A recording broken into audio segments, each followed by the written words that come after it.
The scent of expensive perfume and rich Cabernet filled the air as Melody James stepped into her best friend Vivian's upscale apartment, desperately wishing she'd worn something other than her slightly wrinkled navy dress.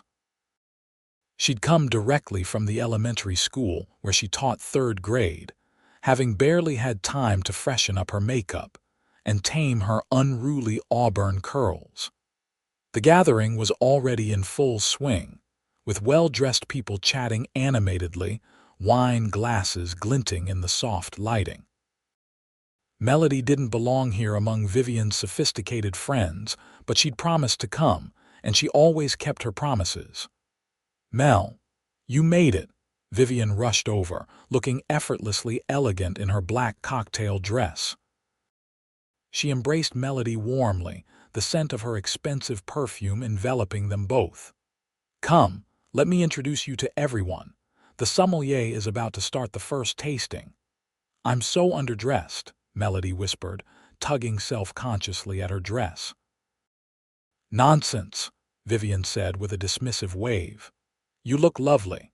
Besides, not everyone here is as pretentious as they seem." She winked, linking her arm through Melody's and pulling her toward the center of the room. As Vivian led her through the crowd, Melody's gaze was drawn to a man standing alone by the floor-to-ceiling windows. Unlike the others who were engaged in animated conversations, he seemed content in his solitude, observing the city lights below. There was something compelling about his quiet presence, tall with broad shoulders, dark hair neatly trimmed, and a thoughtful expression on his face. He wore a simple charcoal suit that fit him perfectly, but lacked the flashy accessories sported by many of the other male guests. "Who's that?" Melody asked, nodding discreetly toward the window. Vivian followed her gaze and smiled. "Oh, that's Connor Grayson. He's new to our circle. I think Rachel brought him. He doesn't say much, but he seems nice enough." Before Melody could inquire further, Vivian was whisking her away to meet a group of women clustered around the cheese board. The conversation flowed around her talk of vacation homes, stock portfolios, and luxury brands that were well beyond Melody's teacher salary. She smiled and nodded, feeling increasingly like an imposter in this world of wealth and privilege. After 20 minutes of superficial chit-chat, Melody excused herself to get some air. She wandered toward the less crowded side of the room, finding herself near the mysterious man she'd noticed earlier. Up close, she could see the subtle details she'd missed from across the room: the faint stubble along his strong jawline, the way his eyes reflected the city lights, a rich hazel that seemed both warm and guarded. "Not a fan of crowds either?" he asked, his voice deep and unexpectedly gentle. Melody startled slightly, not expecting him to initiate conversation. "Is it that obvious?" A small smile tugged at his lips. "You have the same look I'm sure I've been wearing all evening, like you're calculating the earliest polite time to leave." She laughed, the sound genuine and unrestrained. "Was I that transparent? I promised Vivian I'd stay for at least 2 hours, but I'm already watching the clock." "I made no such promises," he said, his smile widening slightly. "But I do have a rule about trying every wine at a wine tasting before departing. Professional courtesy, you could say." "Oh, are you in the wine business?" Melody asked, genuinely curious. "No, but I appreciate the craftsmanship that goes into a good bottle." He extended his hand. "Connor Grayson." "Melody James," she replied, taking his hand. His grip was firm but not overpowering, his palm warm against hers. "So what do you do, Connor Grayson, if not sell wine?" A flicker of something hesitation perhaps crossed his features. "I'm in real estate development," he said simply, then quickly changed the subject. "And you?" "I teach third grade at Westbrook Elementary," she replied. Expecting the usual polite but disinterested nod she received at these gatherings when people learned she wasn't in finance or law or medicine. Instead, Connor's eyes lit up with genuine interest. That must be challenging and rewarding in equal measure. What made you choose teaching? Melody found herself talking animatedly about her classroom, her students, and the literacy program she'd developed for struggling readers. Connor listened attentively, asking thoughtful questions that revealed a genuine interest in education. As they talked, the sommelier announced the beginning of the formal tasting, and they naturally gravitated toward the table together. Throughout the evening, Melody found herself repeatedly in Connor's company. There was something refreshingly genuine about him compared to the other guests who seemed determined to name drop and subtly brag about their accomplishments. Connor asked questions and actually listened to the answers. He had a dry, understated wit that made her laugh, and a knowledge of wine that impressed even the sommelier. "You're sure you're not in the wine business?" she teased after he correctly identified a particularly obscure Bordeaux blend. He looked slightly embarrassed. "Just a hobby. I spent some time in France a few years ago and developed an appreciation for it." "Just a casual few years in France," Melody raised an eyebrow. "Now I know why you're friends with Vivian and her crowd." A shadow passed over his face. "We're not exactly friends. I'm here with Rachel Bennett. She's working on a project with my company and suggested I come tonight." "Oh," Melody said, inexplicably disappointed.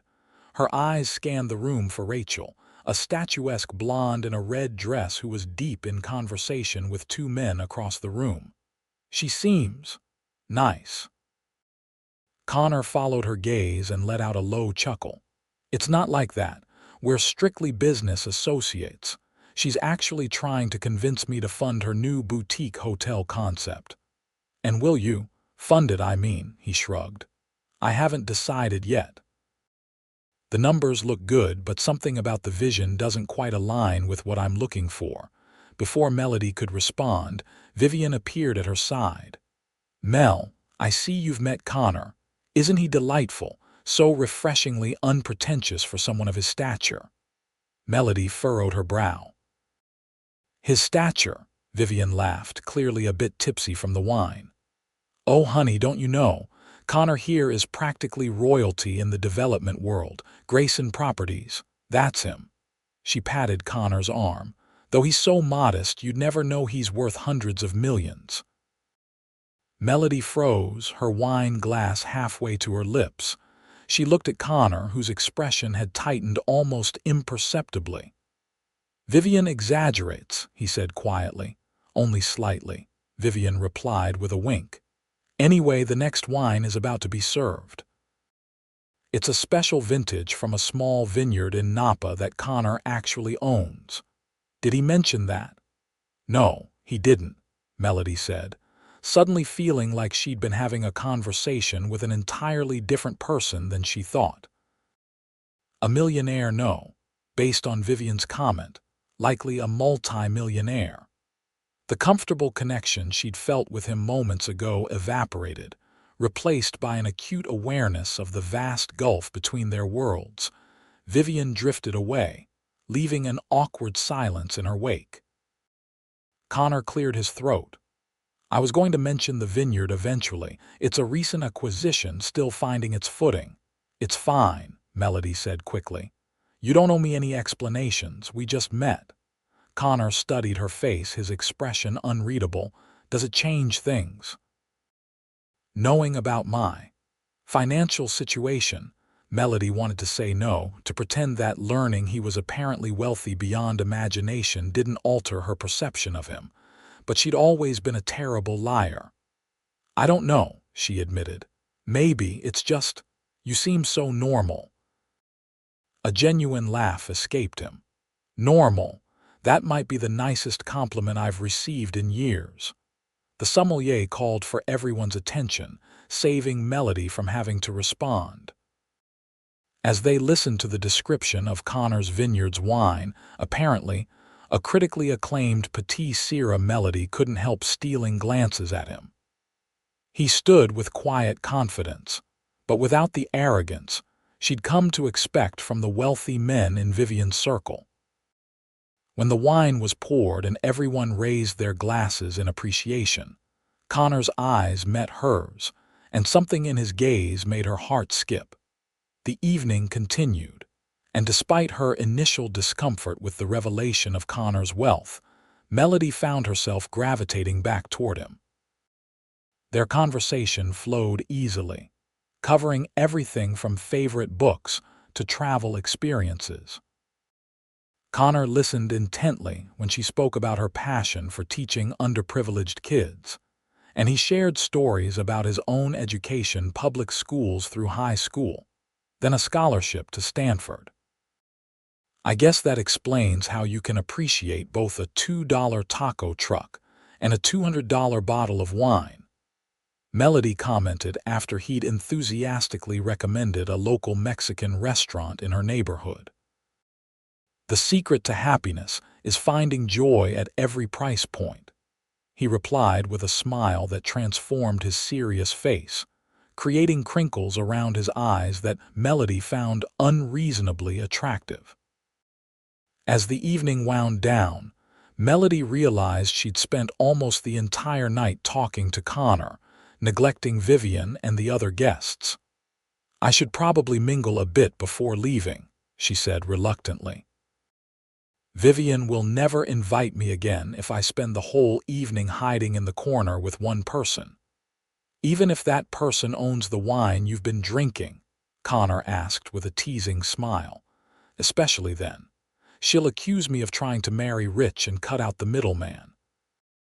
As soon as the words left her mouth, Melody wanted to take them back. Connor's expression flickered with something unidentifiable before settling back into his customary calm. "That would be quite the strategy," he said lightly. "Though you should know I'm notoriously difficult to trap into matrimony. Just ask my mother." The moment passed, but Melody felt a lingering awkwardness. She excused herself to speak with Vivian, promising to return before she left. As she made her rounds, smiling and chatting with Vivian's other friends, she couldn't help but notice Connor engaged in what appeared to be a serious conversation with Rachel. The blonde woman was standing very close to him, one manicured hand resting on his arm as she spoke intently. Connor's face remained impassive, but he nodded occasionally. A stab of something that felt uncomfortably like jealousy caught Melody off guard. What right did she have to feel possessive over a man she'd just met? Especially one who clearly moved in circles she could never access on a teacher's salary. Whatever connection she'd felt with Connor was likely just a momentary diversion for him, a pleasant conversation at a party he'd probably forget by tomorrow. When it came time to leave, Melody gathered her coat and bag, looking around for Connor to say goodbye. He was nowhere to be seen. Disappointed but not surprised, she hugged Vivian and thanked her for the invitation. "Did you have a good time with Connor?" Vivian asked with a knowing smile. "I saw you two hitting it off. He was easy to talk to," Melody said carefully. "Where did he disappear to?" "Rachel dragged him off to discuss business, I think. You know how she is all work, even at a party." Vivian gave her a speculative look. "He asked about you, before you arrived. Wanted to know who the pretty redhead was in the photos on my mantle." Melody's heart skipped a beat. "He did?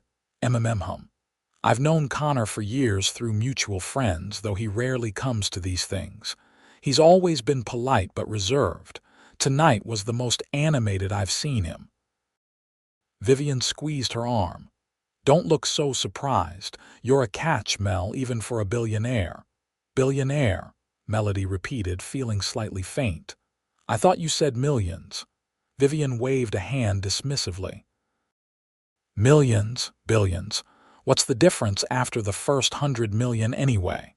The point is, he was interested enough to notice you before you even walked in the door." Melody left Vivian's apartment in a daze, replaying the evening's conversations in her mind. Had Connor really asked about her beforehand? Or was Vivian exaggerating, perhaps playing matchmaker as she often tried to do? Either way, it hardly mattered. Men like Connor Grayson didn't date elementary school teachers from Brooklyn, who shopped sales and lived in a one-bedroom apartment with a temperamental radiator.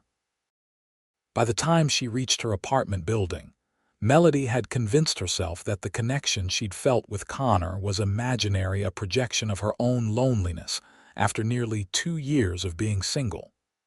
She was fumbling for her keys when she heard a car pull up behind her. Turning, she was startled to see a sleek black Audi stopping at the curb. The passenger window slid down, revealing Connor's face. "I missed saying goodbye," he said without preamble. "You left before I could get away from Rachel." Melody stared, momentarily speechless. "How did you know where I live?" "Vivian," he admitted. "I hope that's not too intrusive. I just wanted to ask if you'd like to have coffee sometime." "Coffee," she repeated, still processing the fact that Connor Grayson was parked outside her modest apartment building in what was undoubtedly a car that cost more than her annual salary. "Or dinner," he added quickly.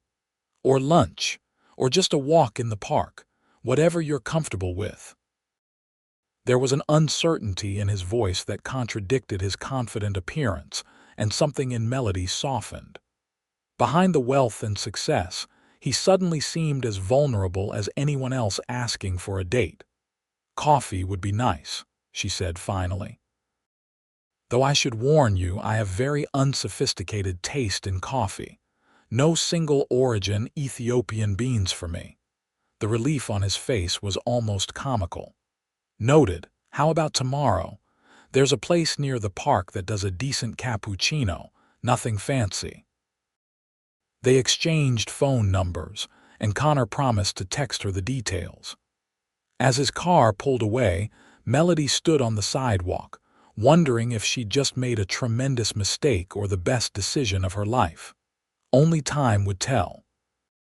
The coffee shop Connor suggested was indeed nothing fancy, a cozy neighborhood place with mismatched furniture and local art on the walls. Melody arrived 5 minutes early, half expecting to find Connor already there, perhaps conducting business on his phone while he waited. Instead, the shop was occupied by the usual weekend crowd: students with laptops, young parents with strollers, and a few elderly couples reading newspapers.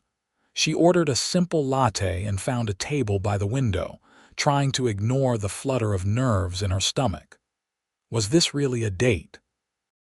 Or just a friendly follow-up to their conversation at the wine tasting? And why was she overthinking a simple coffee meeting with a man she barely knew?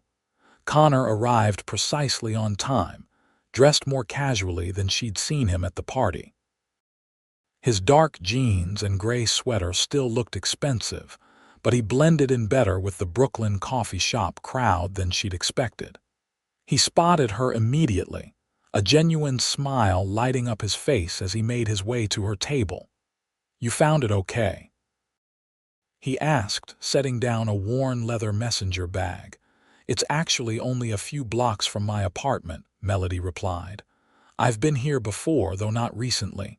"Good. I hoped it would be convenient for you." He glanced at her cup. "Can I get you a refill or something to eat?" "I'm good for now, thanks." Connor went to the counter to order, chatting easily with the barista.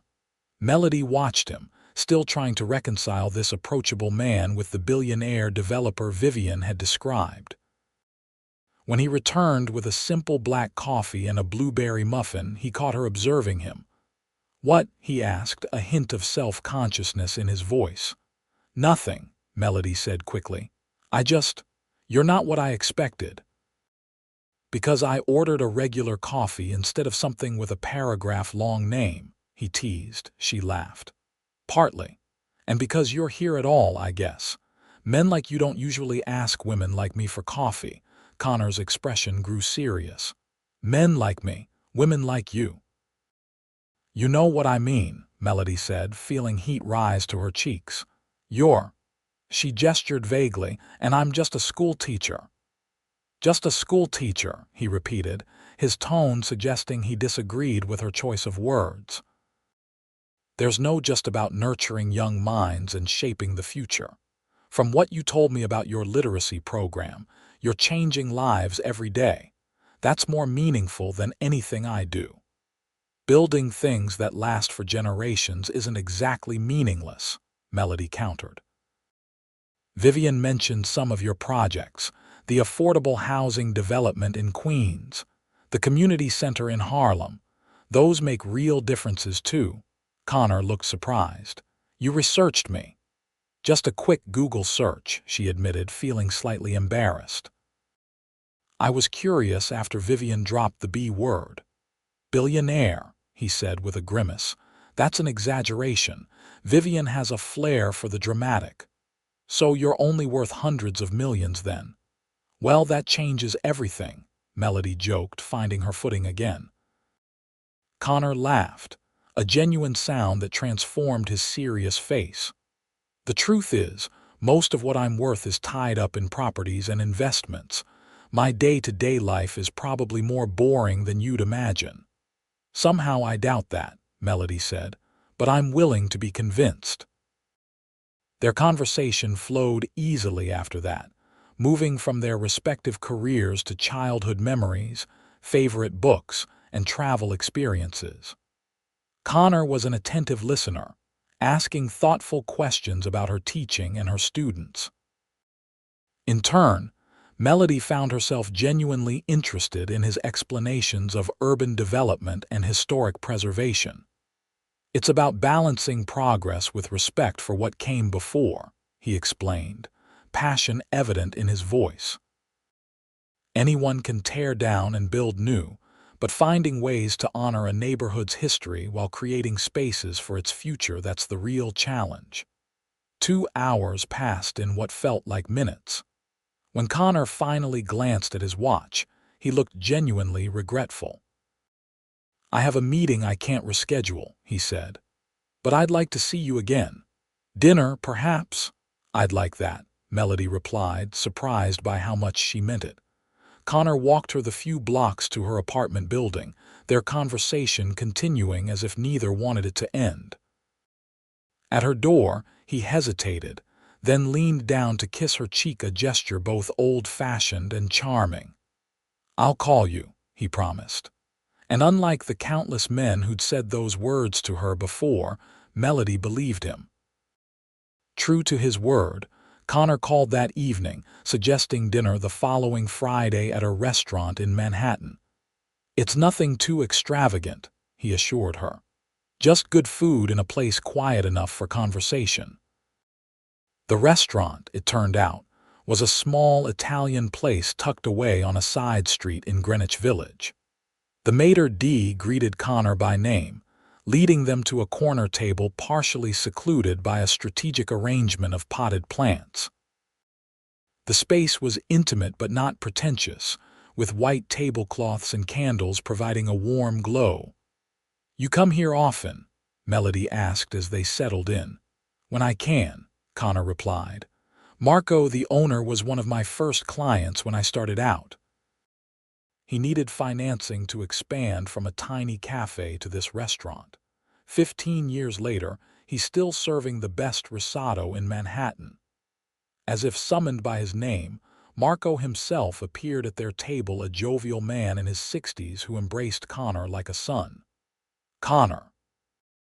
It's been too long, he exclaimed, then turned to Melody with a warm smile. And you've brought a beautiful lady. This is a first. Connor looked slightly embarrassed. Marco, this is Melody James. Melody, this is Marco Russo, culinary genius and shameless exaggerator. I never exaggerate about my food, Marco protested. But about Connor bringing beautiful women to my restaurant, this is indeed a rare occasion. He winked at Melody. He usually comes alone with his paperwork for company. After Marco left, promising to send out his finest dishes for them to try, Melody raised an eyebrow at Connor. No dates at your favorite restaurant. Should I feel honored or worried? Honored, I hope, Connor said with a small smile. The truth is, I don't date much. My work keeps me busy, and most of the setups my friends arrange are. Let me guess, models, socialites, and daughters of business associates, Melody suggested. Something like that. Women who are more interested in what I represent than who I am. He looked directly at her, his gaze intense. You're different. You didn't even know who I was when we met, and when you found out, you seemed more uncomfortable than impressed. Was it that obvious? Refreshingly so, he admitted. Most people try to hide their reactions when they learn about my financial situation. You looked like you wanted to run in the opposite direction, Melody laughed. I did consider it. Rich men aren't usually my type. And what is your type? Connor asked, leaning forward slightly. Honestly, I don't think I have one anymore. My last serious relationship was with a musician who was passionate, creative, and completely unreliable.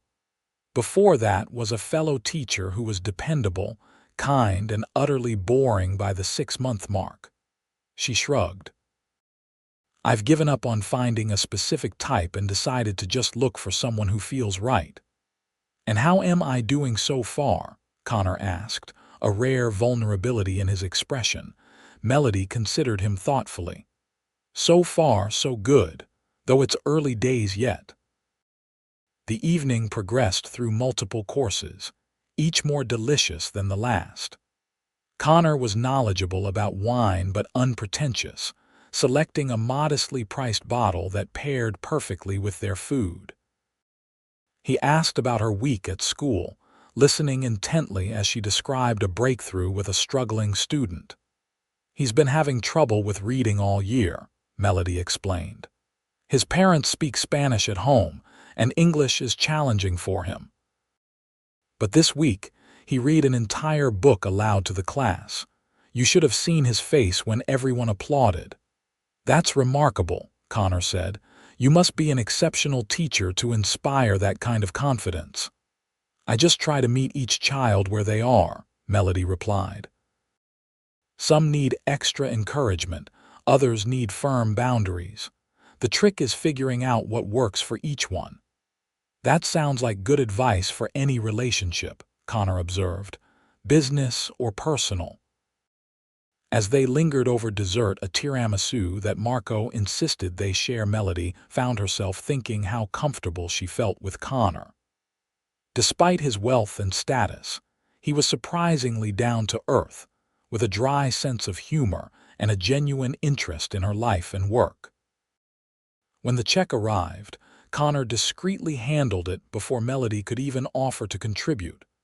Outside the restaurant, his driver was waiting with the same sleek Audi from the previous night. Can I take you home? Connor asked. I should probably take the subway, Melody said hesitantly. I have papers to grade tomorrow, and if I get home too late. I understand, Connor said, though she detected a hint of disappointment in his voice. Let me at least have Peter drive you to the subway station.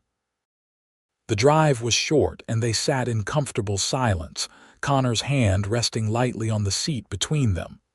When they reached the station, he walked her to the entrance. I had a wonderful time, he said, his voice low. May I call you tomorrow? I'd like that, Melody replied. On impulse, she rose on her tiptoes and kissed his cheek. Thank you for dinner. It was perfect.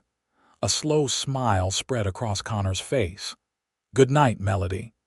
As she descended into the subway station, Melody felt a lightness she hadn't experienced in years. There was something about Connor that intrigued and attracted her, not his wealth, but the man himself. His quiet confidence, his thoughtfulness, the way he listened as if every word she spoke mattered. It was too soon to know where this might lead, but for the first time in a long time, she was genuinely excited to find out. Connor did call the next day, and the day after that. Their phone conversations often stretched late into the evening, covering everything from childhood memories to future aspirations. He was surprisingly easy to talk to, and Melody found herself sharing thoughts and feelings she rarely voiced to anyone. Over the next few weeks, they settled into a rhythm of sorts. Connor respected her busy schedule as a teacher, while Melody understood his unpredictable hours as a developer. They managed to see each other at least twice a week, sometimes for dinner at out-of-the-way restaurants where Connor was known but not bothered, other times for simple walks in the park or visits to small museums off the tourist path. What impressed Melody most was Connor's genuine interest in her work. Unlike previous boyfriends who had nodded politely while she talked about her students, Connor asked insightful questions and remembered details from one conversation to the next. How did Tyler do on his spelling test? He'd ask, or did Amelia's mother ever come in for that conference? One evening in late October, about a month after they'd met, Connor suggested they have dinner at his place. Nothing fancy, he assured her. I thought I might cook for you for a change. You cook? Melody asked, surprised. Don't sound so skeptical, he laughed. I'm not a chef, but I can manage a few decent dishes. My mother insisted all her children learn basic kitchen skills. She said even if we could afford personal chefs someday, we should know how food is supposed to taste. Melody had been curious about where Connor lived. Despite his wealth, he'd never flaunted it, choosing to pick her up or meet her directly at their destinations rather than inviting her to his home. She'd imagined a penthouse in a glossy high-rise with doormen and spectacular views, the kind of place featured in lifestyle magazines. She was partly right. Peter drove them to a renovated warehouse building in Tribeca, where a discreet doorman nodded respectfully as they entered. The elevator required a key card for the top floor, opening directly into Connor's apartment. But rather than the sleek, minimalist space Melody had expected, she stepped into a home that was surprisingly warm and inviting. The open-plan living area featured exposed brick walls, polished hardwood floors, and floor-to-ceiling windows overlooking the Hudson River. The furniture was clearly expensive but chosen for comfort: deep leather sofas, well-stocked bookshelves, and artwork that appeared to be selected with genuine appreciation rather than investment value. This is beautiful, Melody said, turning slowly to take it all in. Not what I expected. What did you expect? Connor asked, helping her with her coat. Something more. I don't know, impersonal, like a fancy hotel suite. Connor chuckled.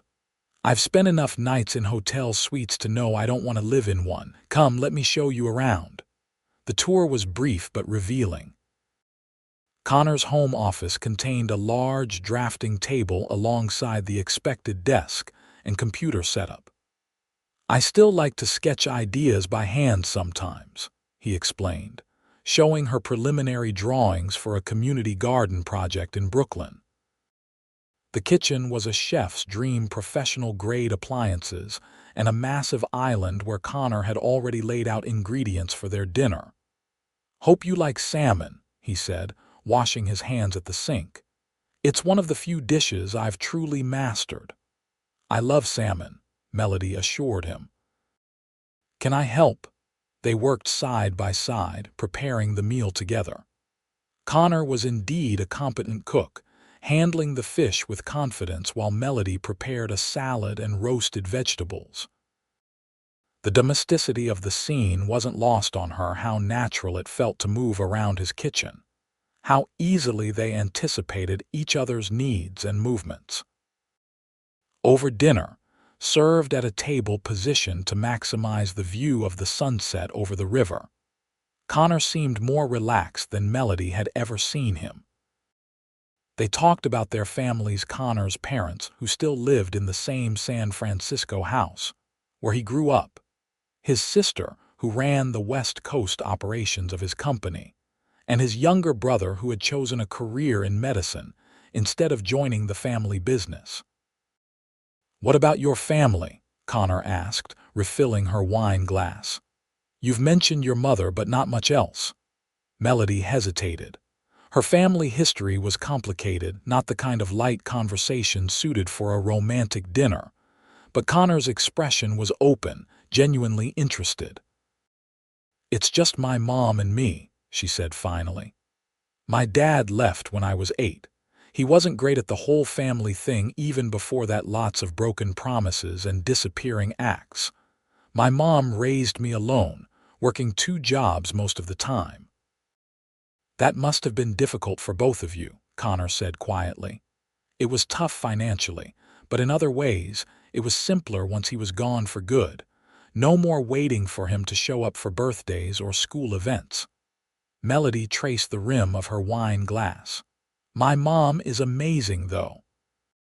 She never let me feel like we were missing anything essential. She's a nurse now, works at a community clinic in Queens." "She sounds remarkable," Connor said. "I'd like to meet her someday." The simple statement hung in the air between them, laden with implication. Meeting parents was a significant step, an acknowledgement that what was developing between them might be serious. "She'd like you," Melody said finally. "Though she might give you the 3rd degree, she's protective." "As she should be," Connor replied. "I've been on the receiving end of protective parent interrogations before. I think I can handle it." After dinner, they moved to the living room with coffee. Connor put on soft jazz, and they settled on the sofa, close enough that Melody could feel the warmth of his body next to hers. The city lights sparkled beyond the windows, creating a backdrop that felt simultaneously intimate and expansive. "Can I ask you something?" Melody said, setting down her coffee cup. "Something I've been wondering about." "Of course." "Why me?" "You could date anyone, models, actresses, women from your social circle. Why ask out a school teacher you met at a wine tasting?" Connor was quiet for a moment, considering her question. "The simplest answer is that I was attracted to you," he said finally. "Not just physically, though certainly that."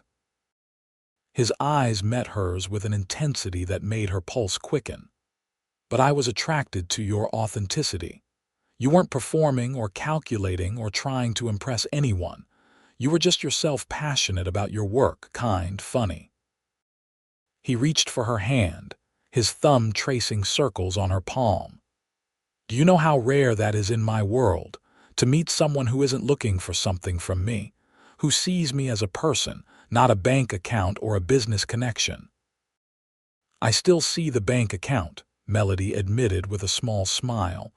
"It's hard to ignore when you live in a place like this, but it's not why I'm here." "I know," Connor said softly. "That's exactly why I asked you out. Because when Vivian told you who I was, you looked like you wanted to run away, not get closer." "I almost did run away," Melody confessed. "Rich men have always seemed like a different species to me, existing in a world I could never access or understand." "And now," Connor asked, his voice low, "do I still seem like a different species?" Melody looked at him, really looked at the man who had been occupying her thoughts for weeks now.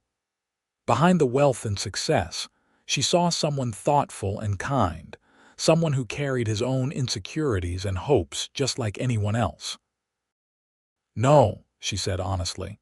"Now you just seem like Connor." He leaned forward then, his hand coming up to cup her cheek. "May I kiss you, Melody?" In answer, she closed the distance between them, pressing her lips to his. The kiss was gentle at first, almost questioning, but quickly deepened as Connor pulled her closer. Melody felt a warmth spread through her body as her arms wound around his neck, her fingers threading through his hair. When they finally broke apart, both slightly breathless, Connor rested his forehead against hers. "I've been wanting to do that since the night we met," he admitted. "Why did you wait so long?" Melody asked, her voice barely above a whisper. "Because I wanted to be sure you were kissing me, not my bank account," he said with a wry smile. "And because some things are worth waiting for." The admission touched her deeply. In her previous relationships, Physical attraction had often overshadowed emotional connection, leading to passionate beginnings that quickly fizzled out. Connor's approach, taking time to build something substantive before acting on their obvious chemistry, felt both old-fashioned and refreshingly sincere. They spent the rest of the evening talking and occasionally kissing, neither pushing for more despite the clear attraction between them. When it grew late, Connor called for his driver to take Melody home, walking her to the car and kissing her once more before closing the door. "I'll call you tomorrow," he promised, and as the car pulled away, Melody knew with certainty that he would. The following weeks brought a deepening of their relationship that surprised them both in its intensity and ease. Connor began spending time at Melody's apartment, seeming completely comfortable in her modest space with its mismatched furniture and quirky decor. He helped her grade papers at her tiny kitchen table, made coffee in her temperamental machine, and never once commented on the obvious contrast between their living situations. For her part, Melody gradually grew more comfortable in Connor's world. He introduced her to friends, not the superficial acquaintances from Vivian's party, but people he genuinely cared about. His college roommate, who ran a non-profit for at-risk youth, his longtime assistant, and her husband, the older architect who had mentored him early in his career. Each introduction reinforced what Melody was coming to understand. Connor's wealth might be exceptional, but in the ways that mattered, he was grounded by authentic relationships and a clear sense of purpose. "You're not what I expected," his college roommate David told her one evening when Connor was deep in conversation with someone else. "He's dated some. Well, let's just say you're a welcome change." "What were the others like?" Melody couldn't help asking. David grimaced. "Beautiful, certainly. Accomplished in their fields, usually, but always with an agenda, access to his connections, his influence, his wallet." He studied her thoughtfully. "You look at him differently, like you're seeing Connor, not Grayson properties." "Because that's who I'm interested in," Melody said simply. David smiled. "He knows that. It's why he's happier than I've seen him in years." As November turned to December, their relationship faced its first real test. Connor was invited to speak at a major urban development conference in London, which would take him away for 10 days. The timing was challenging right before the holiday break at Melody's school, when she was swamped with end-of-term assessments and holiday preparations for her students. "I wish you could come with me," Connor said the night before his departure.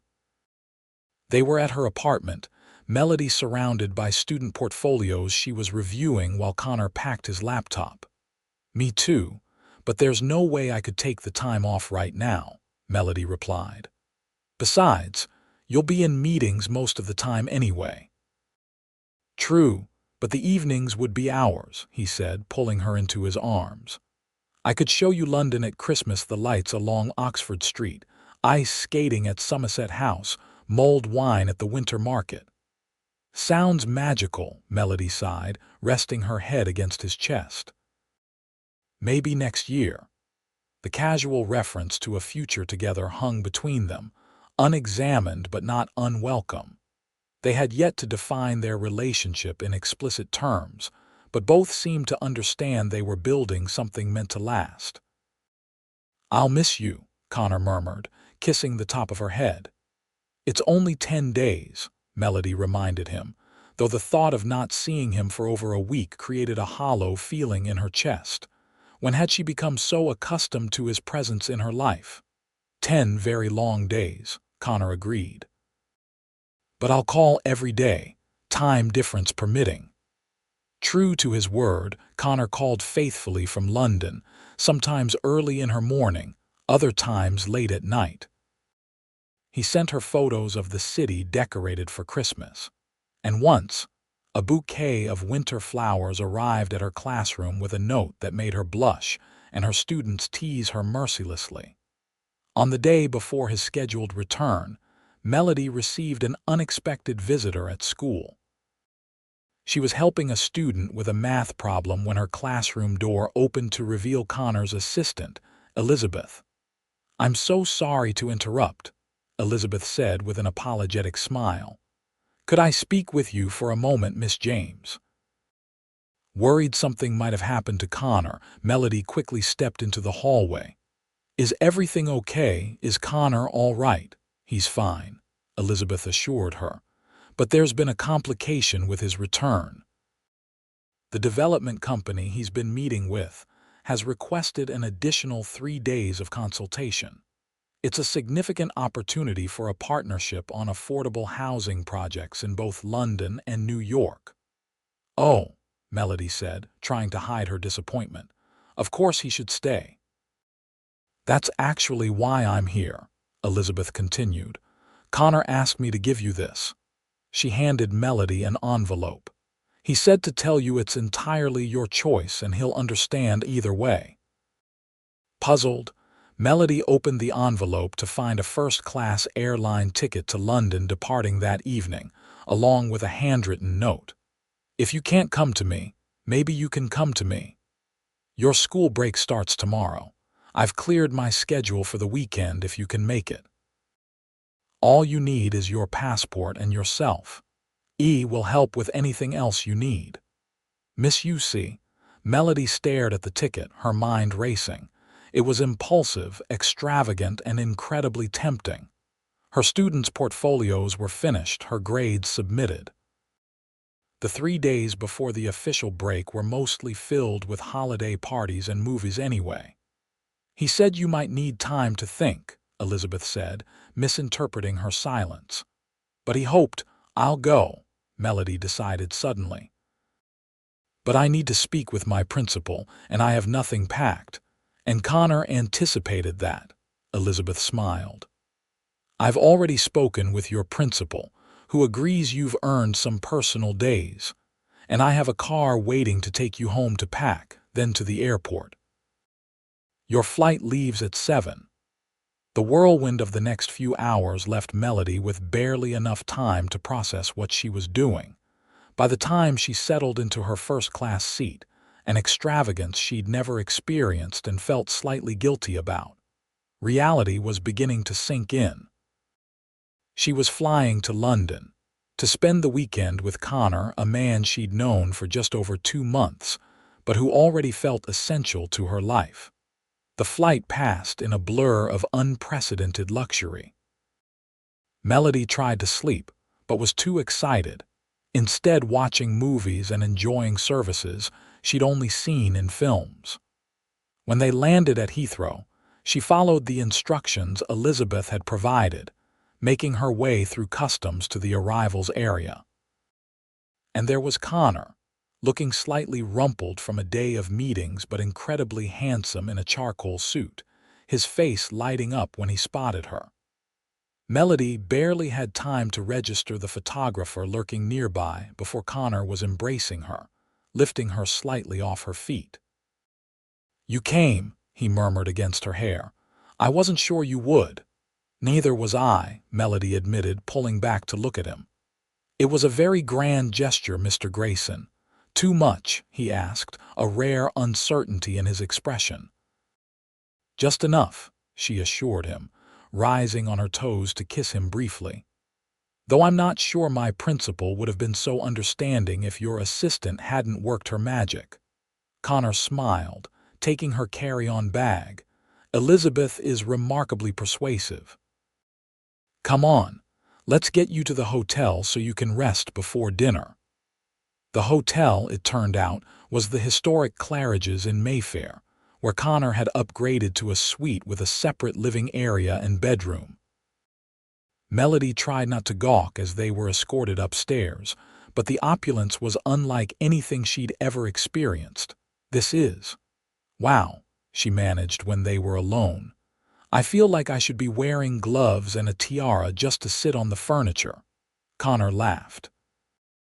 "You can wear whatever makes you comfortable, though I did make dinner reservations at 8, if you're not too tired." Despite her jet lag, Melody couldn't imagine wasting a minute of her short time in London. After a quick shower and change of clothes, she was ready to experience the city with Connor as her guide. The weekend unfolded like something from a dream. Connor balanced tourist attractions with hidden gems only locals would know: a tiny bookshop tucked away in a mews, a pub that had been serving ale since the 16th century, a private viewing of a gallery showing work by emerging British artists.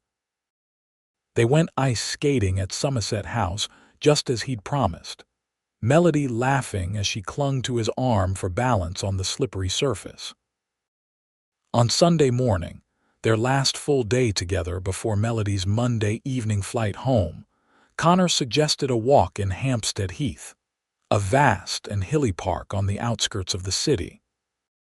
Despite the December chill, the weather was clear, and the views from Parliament Hill stretched across the whole of London. "I could live here," Melody mused as they stood at the viewpoint, Connor's arm wrapped around her shoulders to ward off the cold. "Not in a fancy hotel, obviously, but in the city. There's so much history, so much culture." "My company has a London office," Connor said casually. "I come over 4 or 5 times a year. Must be nice," Melody replied. "Though I imagine it's mostly work for you." "Usually," he agreed.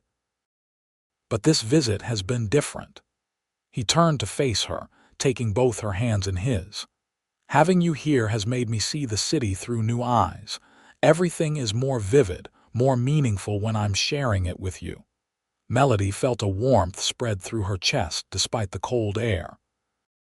"I felt the same way. These past few days have been magical." "They don't have to end," Connor said softly. "The magic, I mean. Melody, these past months with you have been the happiest of my life. I know it might seem fast, but I've never been more certain of anything." Her heart began to race as Connor reached into his coat pocket and withdrew a small velvet box.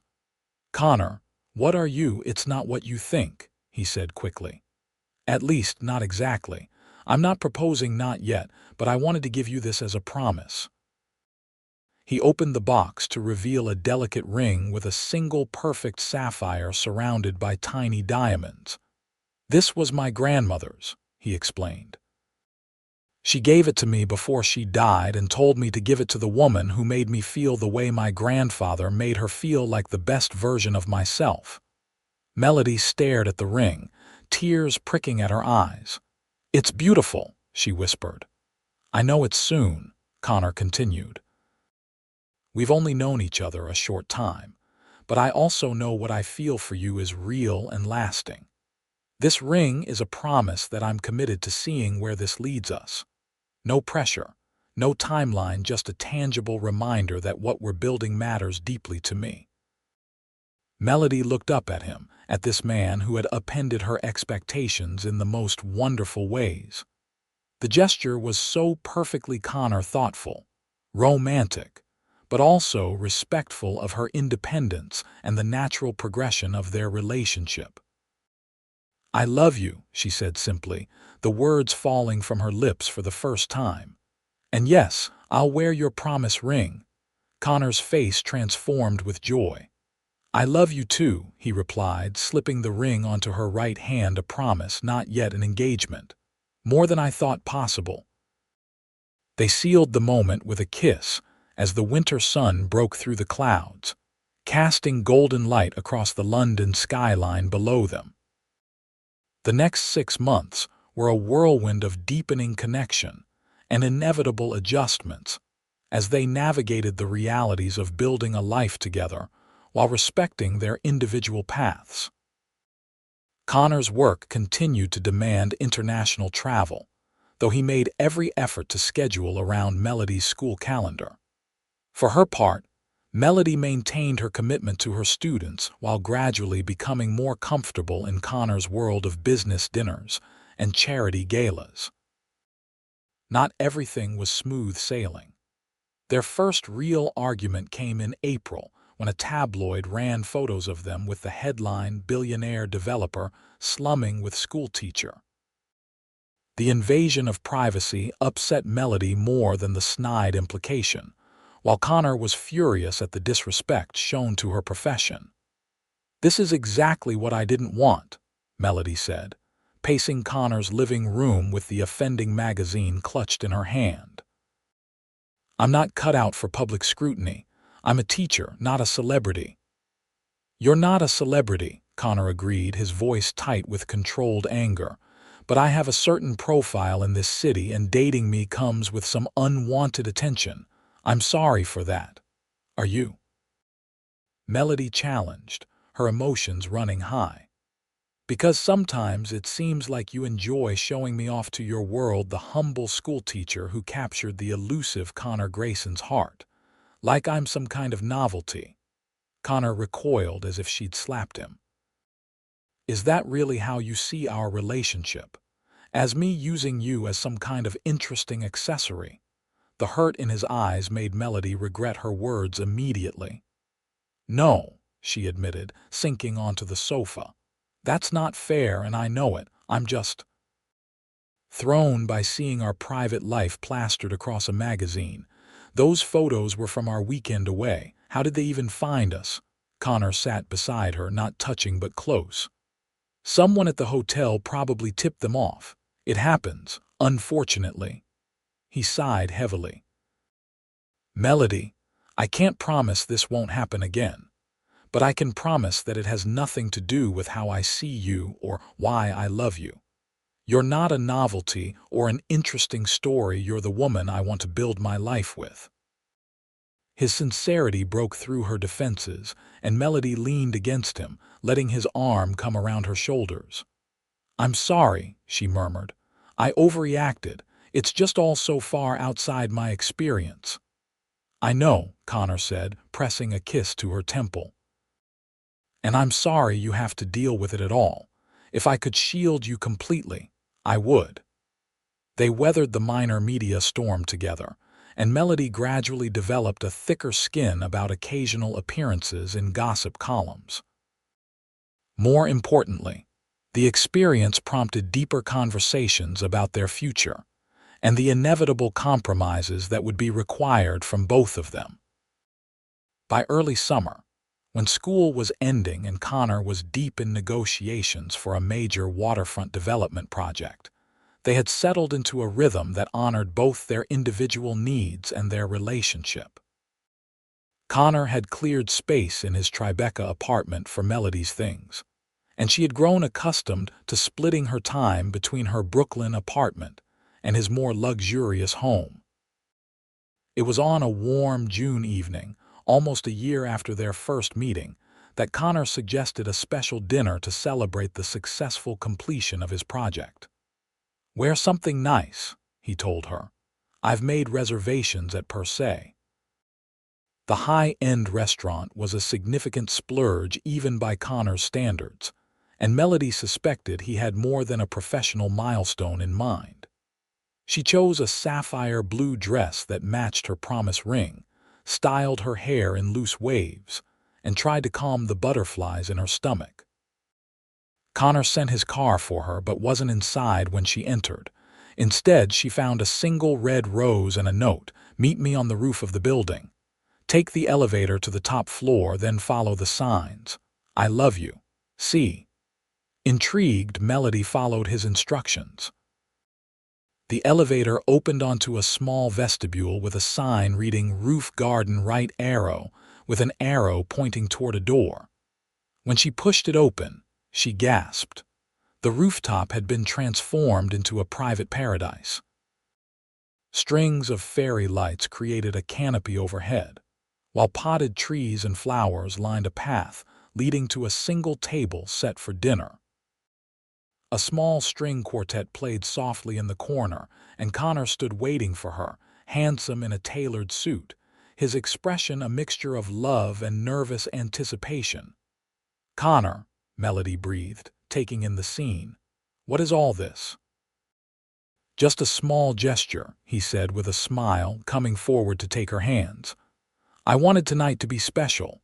"Mission accomplished," she laughed, still looking around in wonder. "This is incredible." He led her to the table, where a waiter appeared to pour champagne before discreetly withdrawing. Connor raised his glass. "To us," he said simply, "and to the amazing year we've shared." They enjoyed a magnificent dinner under the stars, the city spread out below them in a tapestry of lights. As dessert was served a chocolate souffle that Melody only half noticed. Because of the intensity of Connor's gaze, he reached across the table for her hand. "Melody," he began, his voice husky with emotion, "this past year has been the happiest of my life. You've challenged me, supported me, and loved me not for what I have, but for who I am." Melody's heart began to race as Connor stood and came around the table, dropping to one knee beside her chair. "When I gave you my grandmother's ring, I promised you time to be sure, time to build something solid between us. I've never been more certain of anything than I am of my love for you." He reached into his pocket and withdrew a small box, opening it to reveal a stunning diamond ring. "Melody James, will you marry me?" Tears blurred Melody's vision as she looked from the ring to the face of the man. She loved this complex, brilliant, kind man who had crashed into her life at a wine tasting and changed everything. "Yes," she whispered, then more strongly, "Yes, Connor. I'll marry you." His smile was radiant as he slipped the ring onto her finger, replacing the promise ring which he carefully transferred to her right hand. "I was hoping you'd say that," he admitted, rising to pull her into his arms. The quartet, as if on cue, shifted to a more romantic melody as Connor led her in a slow dance beneath the stars. "I feel like I'm dreaming," Melody murmured against his shoulder. "A year ago, I was just a teacher dragging myself to a wine tasting I didn't want to attend. And I was a lonely workaholic who almost skipped the event altogether," Connor replied, his arms tightening around her. "Thank God for Vivian's persistence." "We should invite her to the wedding," Melody laughed. "Front row seat for her matchmaking triumph." "Speaking of the wedding," Connor said, pulling back slightly to look at her, "I was thinking maybe next spring. Small ceremony, just family and close friends." "That sounds perfect," Melody agreed, "though your idea of small and mine might differ considerably." "Your vision, my resources," Connor promised. "Whatever kind of wedding you want, that's what we'll have." As they danced under the canopy of lights, the city twinkling below them like a reflection of the stars above, Melody marveled at the journey that had brought them to this moment. From a chance meeting at a wine tasting to a future shared as husband and wife, it was more than she could have imagined, and exactly what her heart had always wanted. "I love you," she whispered, the words feeling both familiar and brand new. "Thank you for noticing me that night." "I'd have noticed you anywhere," Connor replied, his voice low and certain. "You're the one I've been looking for my whole life." And as he lowered his lips to hers, sealing their engagement with a kiss that promised a lifetime of love, Melody knew that some risks, like talking to the quiet millionaire at a friend's wine tasting, were absolutely worth taking. Their wedding the following spring was indeed small by society standards, but perfect in its intimacy.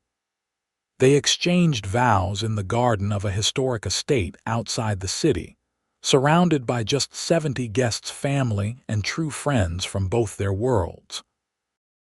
Melody's mother, resplendent in a lavender suit she'd initially insisted was too expensive, until Connor gently pointed out that, as mother of the bride, she deserved to feel beautiful, beamed with pride as she watched her daughter marry a man who valued her intelligence and spirit as much as her beauty.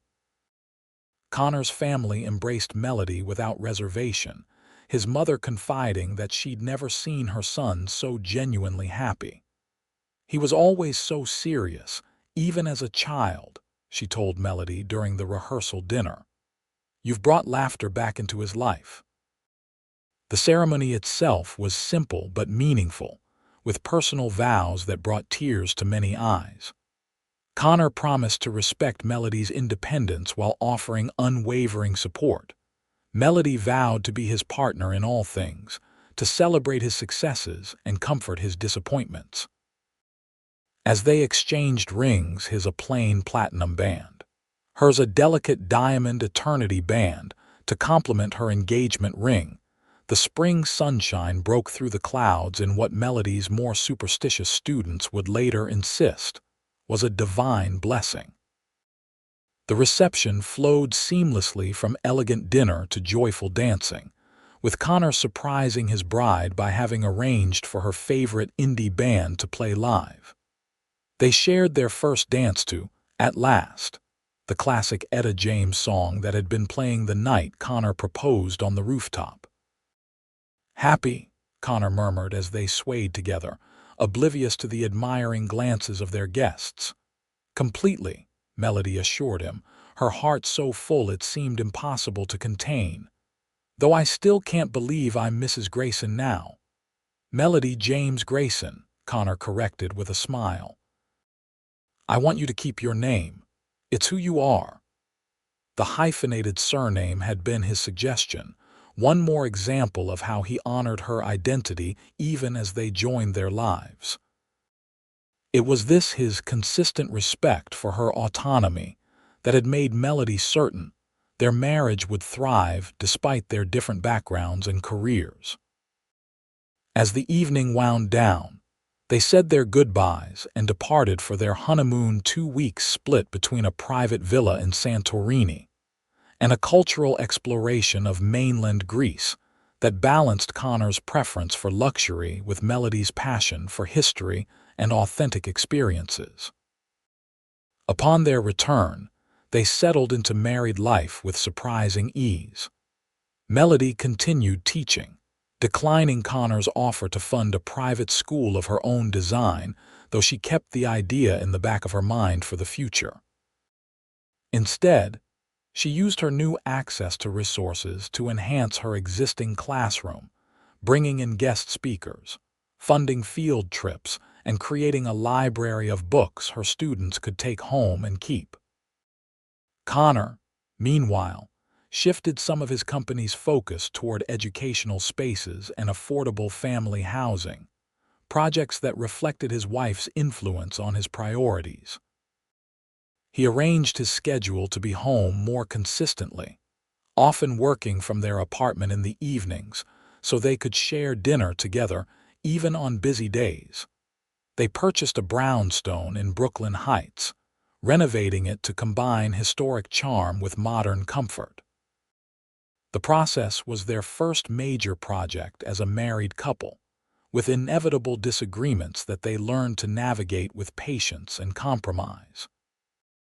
The result was a home that truly reflected them, both elegant but welcoming, with a library for Melody's books, an office for Connor's work, and plenty of space for the family they hoped to create. That hope became reality just over a year after their wedding, when Melody discovered she was pregnant. The news filled them both with joy, tinged with typical first-time parent anxiety. Connor became endearingly protective, reading every pregnancy book he could find and insisting on accompanying Melody to every doctor's appointment.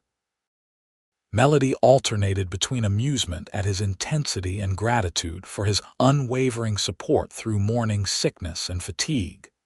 They chose not to learn the baby's gender, preferring the surprise, and spent hours debating names that would work for either a boy or a girl. The nursery they created together was a labor of love, with Connor insisting on painting the walls himself rather than hiring professionals, a decision that resulted in more paint on him than the walls, until Melody intervened with gentle guidance. 7 months into the pregnancy, on a crisp October evening remarkably similar to the night they'd met 2 years earlier, Melody went into labor 3 weeks ahead of schedule. Despite their careful birth plan, nothing went as expected. A rushed trip to the hospital, complications that required an emergency C-section, and hours of anxiety before their daughter made her dramatic entrance into the world. "She's perfect," Connor whispered, tears streaming unashamedly down his face as he held their tiny daughter for the first time. "Absolutely perfect." "Catherine," Melody said softly, exhausted but radiant. "Catherine Rose Grayson, after your grandmother." Connor looked up from the baby's face, his expression one of wonder and overwhelming love. "Are you sure?" "We hadn't decided, I'm sure," Melody said. "I saw your face when you held her. She looks like a Catherine." In that moment, cradling their daughter between them in the quiet hospital room, they were simply a family, not a millionaire developer and a schoolteacher from different worlds, but a husband and wife united in love for each other and the new life they'd created together. As Catherine grew from infant to toddler, their lives settled into a new rhythm, more challenging but infinitely more rewarding than before. Connor adjusted his work schedule to be present for bedtime stories and weekend adventures. Melody took a year's leave from teaching, then returned part-time, finding a balance that allowed her to maintain her professional identity while being the mother she wanted to be. They faced the usual parental challenges: sleepless nights, developmental worries, disagreements over discipline approaches, but always as a united front. Their different backgrounds sometimes influenced their parenting styles, but they found strength in those differences rather than conflict. On their third wedding anniversary, Connor surprised Melody with a weekend away, just the two of them, with Catherine happily spoiled by her grandmother. He took her back to the same Italian restaurant, where they'd had their first formal date, Marco greeting them with exuberant affection and insisting on serving them himself. "To think," Melody mused over dessert, "all this started because I reluctantly showed up at a wine tasting where I didn't want to be. And I only went because Rachel insisted it would be good for business connections," Connor added with a smile. "Sometimes the best things happen when we least expect them." "You ever regret it?" Melody asked suddenly. "Marrying someone so outside your world, someone who can't always relate to the pressures and expectations you face?" Connor reached across the table for her hand, his fingers caressing the rings he'd placed there. "Not for a single moment," he said with absolute conviction. "You ground me, Melody. You remind me what's real and what matters. Your perspective is exactly what I need, what I've always needed.